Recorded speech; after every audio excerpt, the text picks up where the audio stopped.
What's up YouTube, KidMoto22 here.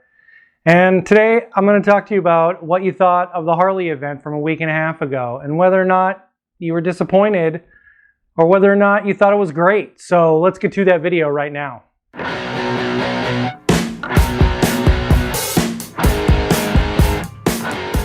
Welcome back YouTube, KidMoto22 here. And today I want to talk to you about what you thought of the Harley event and whether or not it kind of met your expectations. So we all know that Harley was, kind of pushing this event, and they were giving us sneak peeks of what they were going to show us and leaking images for YouTubers to put information out. And I was just like everybody else. I did the same thing.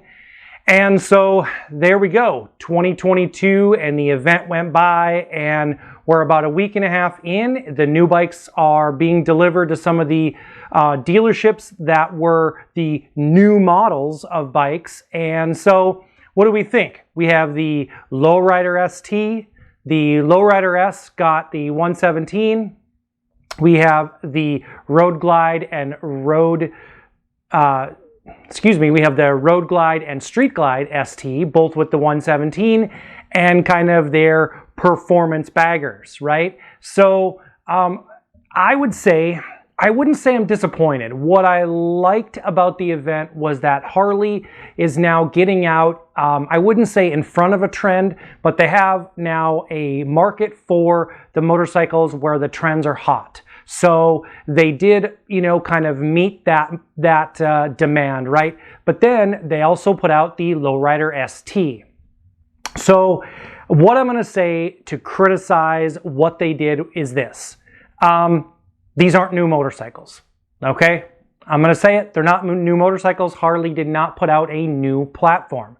What they did was they gave us parts and accessories to the motorcycles that they had that already existed. So this would be what we would call a quick to market release. They didn't have to do a ton of R&D on anything that they put out because a lot of it was stuff they already had.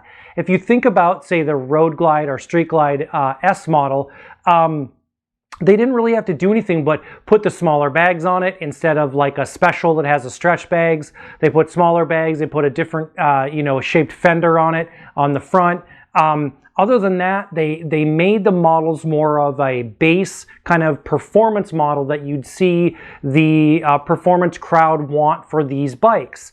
The only bike that they would have had to put any R&D in, or at least part of a bike, was the fairing on the lowrider ST. That would require some R&D to make sure that that fairing isn't going to shake loose, and if it crashes, it doesn't break into a million pieces and cut somebody's head off, right? So they did have to do some R&D for that, but the rest of it is just kind of parts and accessories. So that would be my criticism. What I liked about it, again, was kind of what I said before, which is they're getting out and putting out motorcycles that are matching the trends that you're seeing right now in the marketplace, which I think is genius. And it kind of is an answer to, say, what Indian is doing with the Challenger and some of their bikes that have, kind of more horsepower and some of their models that are, maybe outperforming Harley's bikes in the same class. Now, the one thing that, we haven't really said much about or haven't really focused on is that if you go back and watch the event again, which I did, the CEO mentions one thing which I think is really interesting, and he says, this is our first release of the year. What does that mean? First release of the year. To me, that means they're coming out with more models, mid-season releases, something like that we're going to see. Because what I liked about the event in the very beginning is it gave us a reflection of what they did last year, which, all of us maybe were critical, and I think we were too critical. Harley came out with the Pan America, became the number one selling ADV bike in North America, and they changed their market space with the Sportster S, putting that Rev Max motor from the Pan America in one of their classic cruisers, indicating to us that that was going to be their new Sportster platform that they're coming out with. So if we think about that, that's not their only release of the year, what do we have to look forward to now for the remainder of 2022?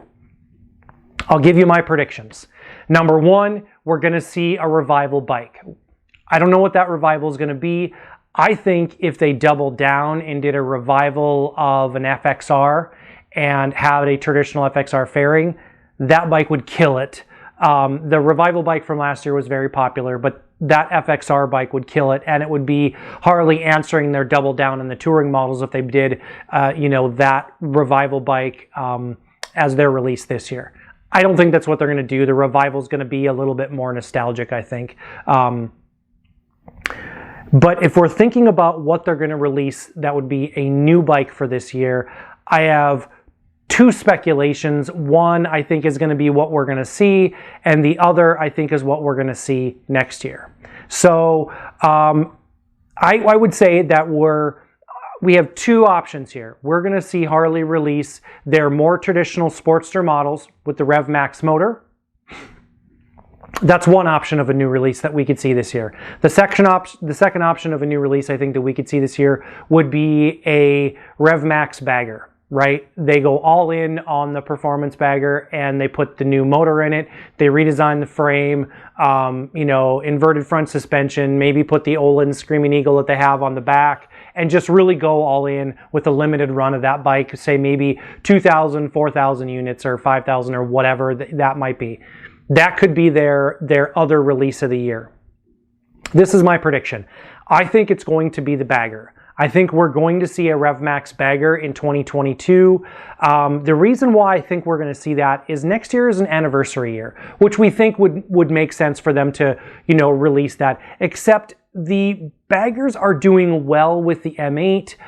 It's a popular bike in terms of the performance market. The performance baggers are really doing well with that platform, and I don't think that that bike is a standalone market release for next year. I think that would be a great addition to what we already saw this year as a mid-season release.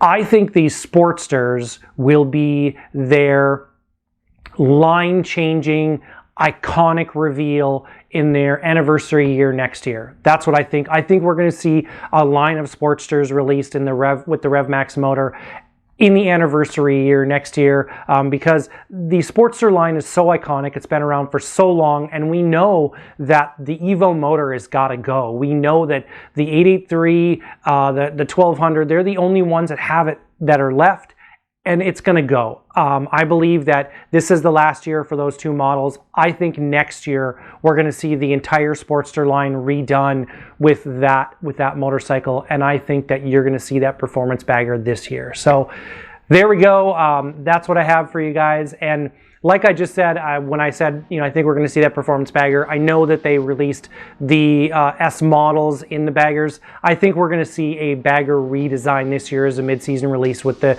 Rev Max motor and a frame redesign. That's my prediction for 2022. That's what I think we're going to see for the mid-season release, and that's what I think the CEO meant by we're going to see more models this year, and that this year was their first release. So do me a favor, go back, rewatch the event, and see when he says that, and see that, see if you're getting the same impression that I am, that this was not their only release of the year, that we are actually going to see new models come out. Because like I said, that was my criticism. We didn't see new models. We saw kind of parts and accessories. Now, again, that's not a bad thing. I think it was great that they're in the marketplace with the trends right now. So there you go. That's what I have for you guys today. If you like what I'm doing, give me a thumbs up. I'll put a link to another video of mine that you might like over here or over here. And as always, you can subscribe. I'll put a link up over here for the subscription. And remember, subscriptions are free. So thank you guys for watching. This is Kid Moto. I'm out.